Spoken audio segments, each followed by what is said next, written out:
Hello, it's Jay, Dark episode for October the 8th, 2022. A name that I have not seen for a little while popped up in my feed, specifically in my new channel feed as a new subscriber, and that was Joseph Francis Burton. I was like, oh. And I went over to his channel, and he's still got his kind of anti-mask-ish mocking picture of a whole bunch of kids in obviously a school, and then sitting in right in the middle of it is a smiling black woman without a mask on. And I think that's just like, what the fuck's that? You know, that's him going, what the fuck is this? Which, okay, you got to give him that. But he's like, oh, he's premiering a live stream, and of course this was happening during work, so I didn't see. I saw hardly any of it.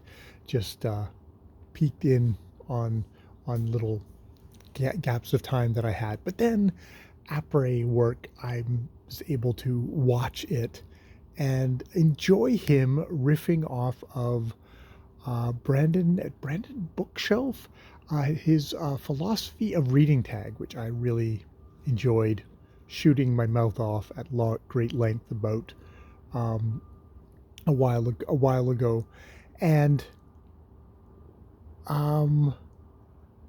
it was really cool to watch Joe, express himself, talk, and really think on camera. I watch Joe with great awe because I think that 99.99% of us who are on social media, on the web, are pretty conventional, boring, unsurprising people. And Joe is definitely that other 0.001% of the population, in where he will go off in his own directions. And some of those directions I really disagree with. He sorely tested me a while ago when he played a video which was of a little kid being forcibly tested. It looked like getting a nasal swab, and the kid just shrieking. I think it was a baby, and him decrying this, and it was like, oh, it was just like, it was a brutal video. And I mean, that's what he wanted to do. He wanted to shock people. He wanted to slam our faces in it.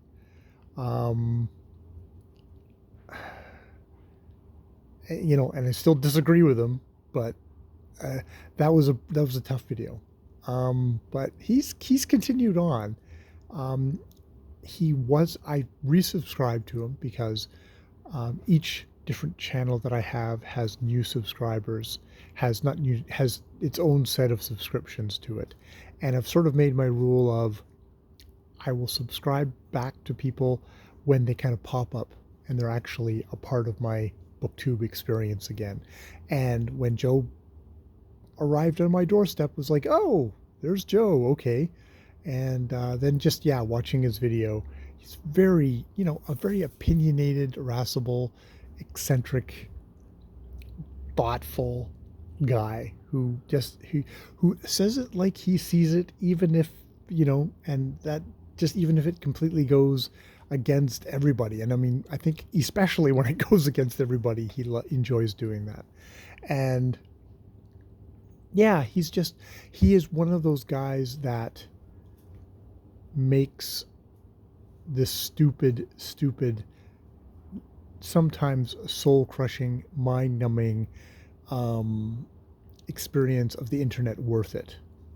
And there's a lot of other ones out there too. You get genuine connections. There's also just a lot of guff, and I'm responsible for a lot of that guff, as well as the,